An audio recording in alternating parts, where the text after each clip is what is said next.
Welcome back to IC Anand from Unit till Infinite. We started integrability of functions and today we are going to discuss Darboux upper sum, lower sum and Darboux's condition for integrability, and I would say some of the inequalities involving integrability. So let's just start the video.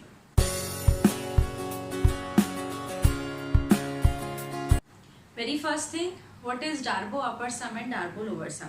So if you remember from the previous video where we defined the area minimum and area maximum, दो terms हमने अलग से define करी थी उस video में. अगर आपने वो वीडियो नहीं देखी है तो लिंक इधर डाल दूंगी मैं, आप पहले उसको देख लो so that you can connect कर सको कि उस वीडियो से इस वीडियो का क्या कनेक्शन है. सो वो ए आर मिनिमम और ए आर मैक्सिमम थे हमारे पास. ठीक है, तो मैं लिख देती हूँ थोड़ा. ए आर मिनिमम जो हमने डिफाइन किया था that was nothing but small M R into delta X R, and A R maximum जो हमने डिफाइन किया था वो था capital M R into delta X R. ठीक है, ये हमने दो चीज़ें डिफाइन करी थी. बस इसी की हेल्प से हमें डार्बो अपर सम और डार्बो लोअर सम डिफाइन करना है. सो डार्बोज अपर सम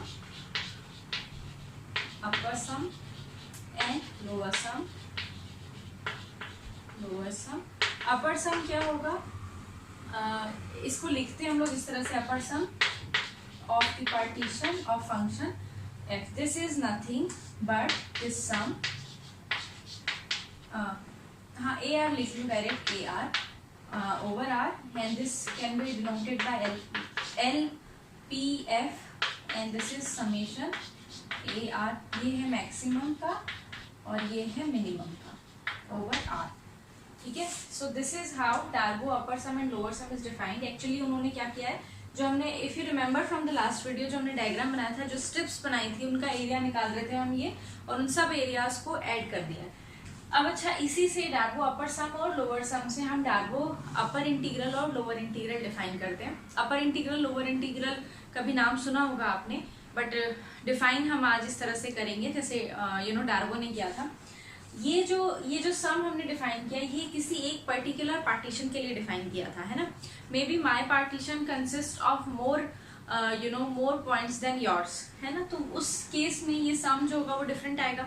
आपका डिफरेंट आएगा, मेरा डिफरेंट आएगा, मैक्सिमम और मिनिमम को लेकर के, क्योंकि मेरे वाले में ज्यादा पॉइंट है, आपके वाले में कम पॉइंट होंगे. लेकिन अगर मैं क्या करूं, ये जो अपर सम्स हैं इनका मैं इन्फीमम ले लूं, सब इनका इन्फीमम ले लूं, इन द सेंस इनका इन्फीमम कंसिडर करूं with respect to the partition. ठीक है, अलग अलग पार्टीशन के लिए अलग अलग पहले मैंने यू पी एफ बना दिए और फिर उसके बाद उसका इन्फीमम लिया, तो वो बन जाएगा मेरा upper integral. Similarly lower integral के लिए मैंने क्या किया है, ओवर डिफरेंट पार्टीशंस, जो मेरे इंटरवल के डिफरेंट पार्टीशंस जितने भी हो सकते थे उनके लिए मैंने उसका सुप्रीमम कंसिडर किया, तो वो बनेगा अपर इंटीग्रल, वो बन जाएगा लोअर इंटीग्रल. ठीक है, सो मैं यहाँ लिख देती हूँ Darboux upper and lower integral.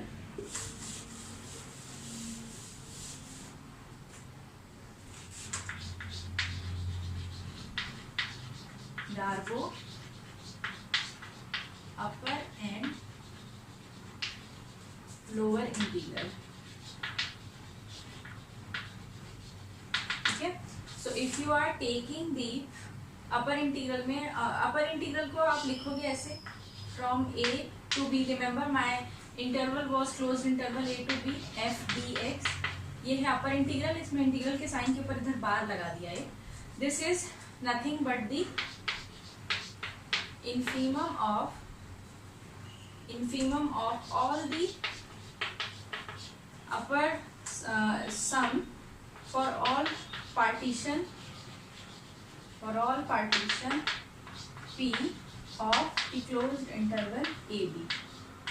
ठीक है, सो ये हो जाता है मेरा upper integral.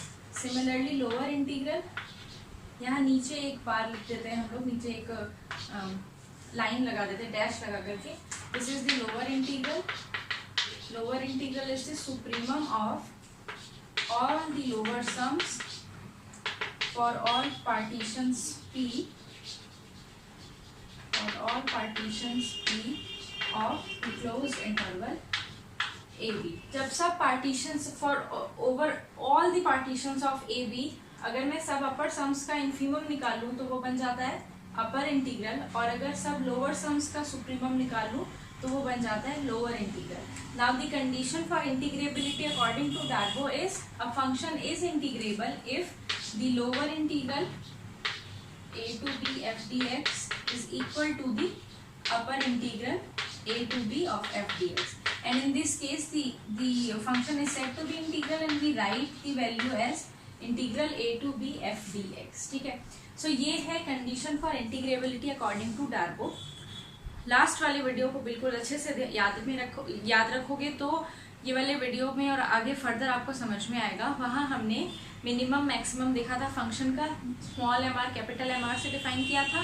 Then we found out the area maximum and area minimum, और आज उसी को एक्सटेंड कर रहे हैं हम लोग और कह रहे हैं सबसे पहले तो अपर सम और लोअर सम देखा,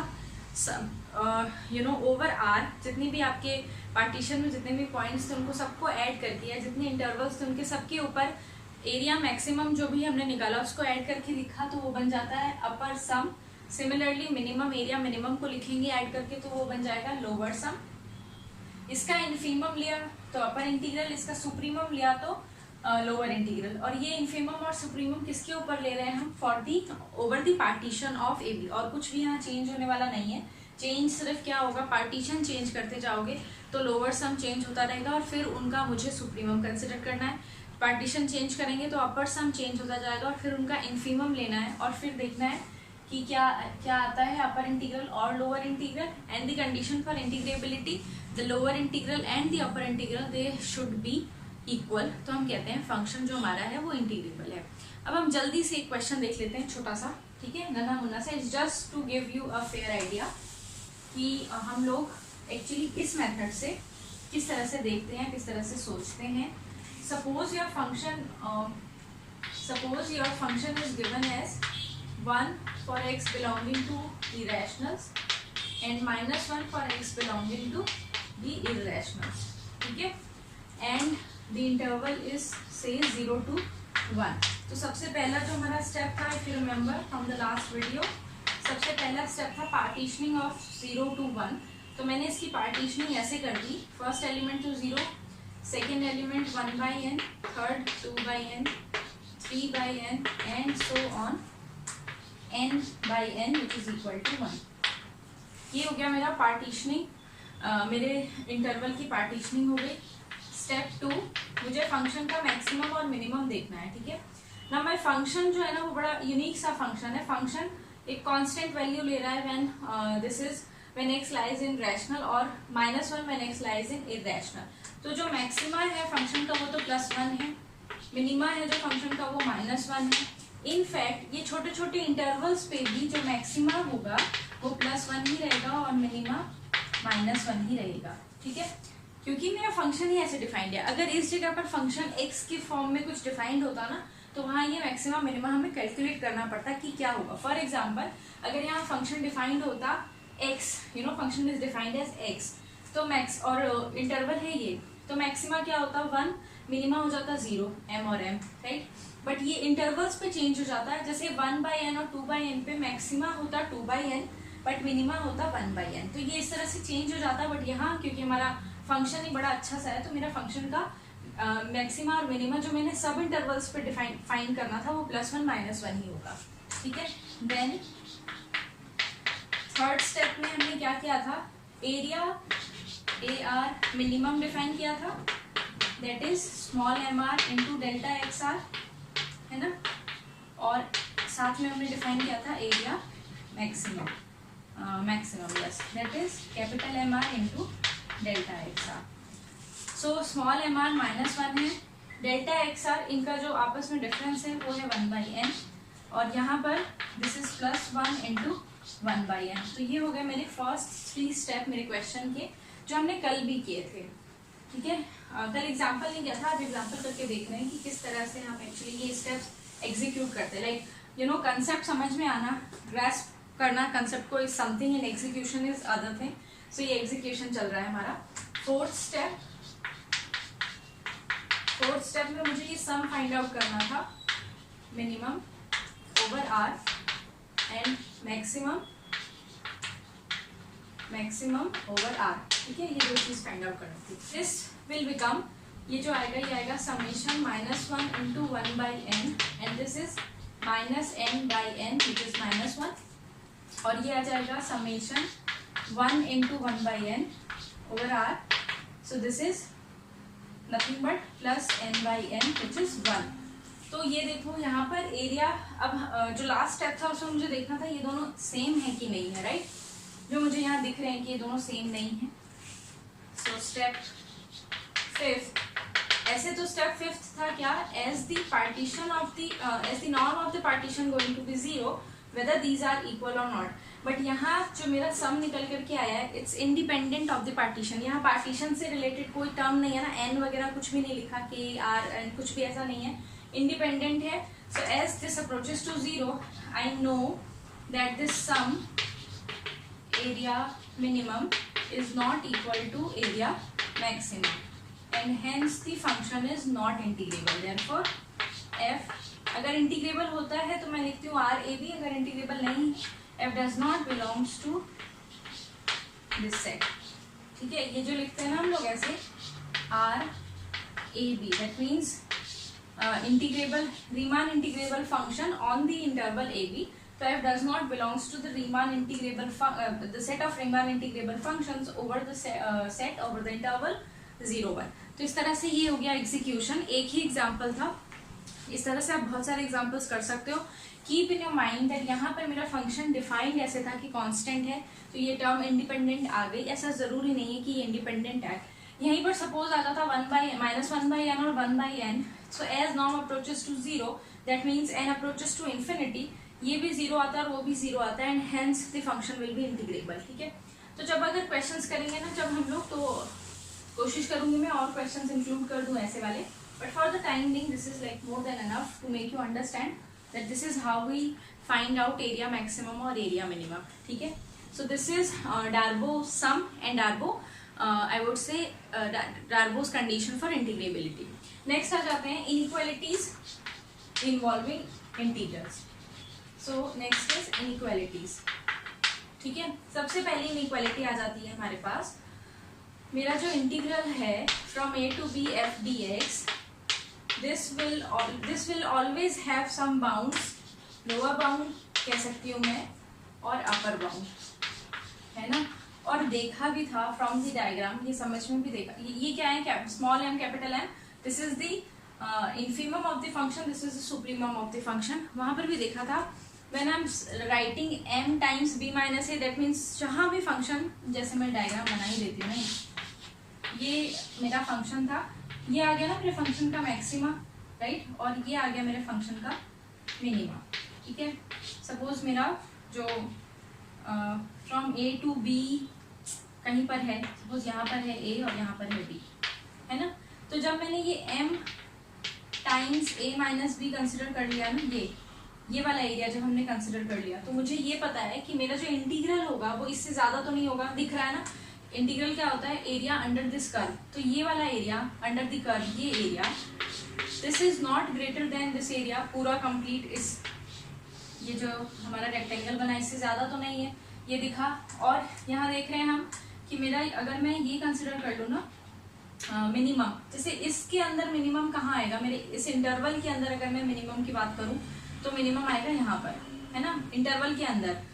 लेकिन इंटरवल से बाहर भी अगर मैं बात करूँ तो ये आ गया ना मेरे पास फ्रॉम a to b, ये है ना. बट मेरे को मालूम है मेरा एरिया क्या होगा, the integral it's the graph, the area under the graph. तो एरिया अंडर द ग्राफ जो होगा वो ज्यादा ही होगा इससे, किससे, m times b minus a से. सो ये एक तरह से बाउंड्स हो जाते हैं मेरे इंटीग्रेबल फंक्शंस के इंटीग्रल के ऊपर. मेरा जो इंटीग्रल आंसर निकल के आएगा वो अपने bounds multiplied by the length of the interval, इनसे ज्यादा, मतलब इधर इससे ज्यादा नहीं होगा और इधर इससे कम नहीं होगा. सो ये होगी हमारी पहली चीज. ठीक है, and here I am considering that a is less than और इक्वल टू b, है ना. ये कंसीडर करके चल रही हूँ क्योंकि आपको याद होगा अगर ये चेंज हो जाता है, मतलब if a is greater than equal to b, तो मैं इसको चेंज कर सकती हूँ एक नेगेटिव साइन लिख करके और फिर ये लिमिट्स चेंज कर सकती हूँ. But for the timing I am considering that a is less than और equal to b. So this is the first thing. Second जो है वो ये है, सपोज f इज बाउंडेड ठीक है, f is bounded and integrable, f is bounded and I would say integrable on the interval A B. ठीक है, तो इस केस में पहली चीज तो क्या आ जाती है, अगर f बाउंडेड है और इंटीग्रेबल है तो पहली चीज आ जाएगी there must exist a point lambda or a number lambda lying between the bounds of f, जो मैंने कैपिटल एम और स्मॉल एम से कंसिडर किया है, such that the integral f dx is equal to lambda times b minus a।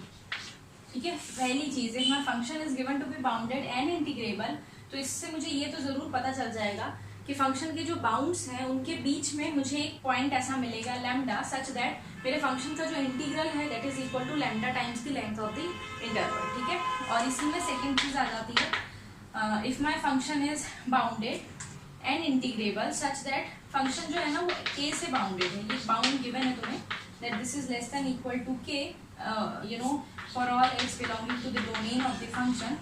इस case में क्या होगा, the modulus of the integral is less than equal to k times mod b minus a। ठीक है, so if my function is bounded and integrable, तो ये दो results हैं मेरे पास। पहला तो मेरे को फंक्शन के बाउंड्स के बीच में एक पॉइंट ऐसा मिल जाएगा such that the integral should be equal to lambda times b minus. And second if my function is bounded like दोनों बाउंड्स मैंने यहाँ क्या कंसिडर कर लिए माइनस के और k, उस केस में मेरे जो फंक्शन का जो इंटीग्रल का मॉड्यूलस होगा that is less than equal to k times modulus of b minus a। तो ये दो रिजल्ट्स हो गए मेरे फंक्शन अगर बाउंडेड है और इंटीग्रेबल है तो। ठीक है, अब एक चीज आ जाती है कि फंक्शन कॉन्टिन्यूअस है, third point, f is continuous and integrable on AB। So from the theorems on continuity I know that once a function is continuous on a closed interval it must be bounded there, ये मुझे पता था।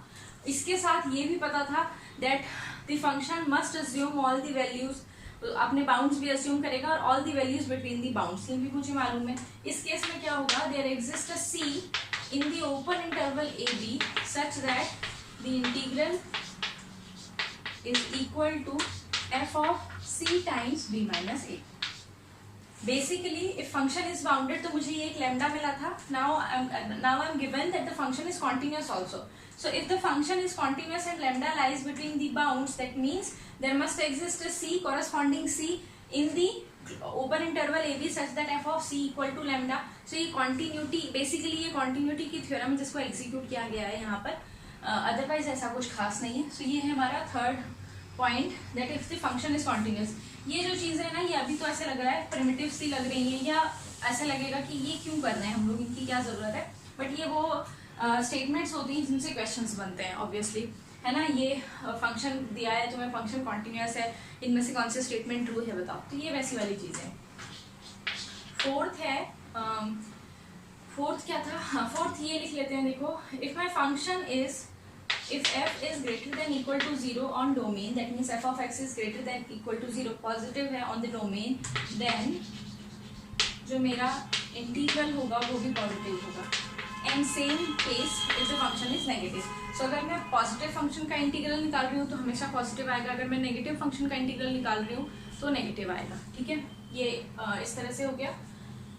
And fifth is if my function, if there are two functions with with this condition that one of them is greater than the other or other is smaller than the first one, then ये जो integral होंगे ये भी same characteristic follow करेंगे। ठीक है, it's like very big thing, है ना, ये बहुत बड़ी बात है कि अगर फंक्शन मतलब फंक्शन जैसा कैरेक्टरिस्टिक शो कर रहा है उसका इंटीग्रल भी वैसा ही कैरेक्टरिस्टिक शो करेगा।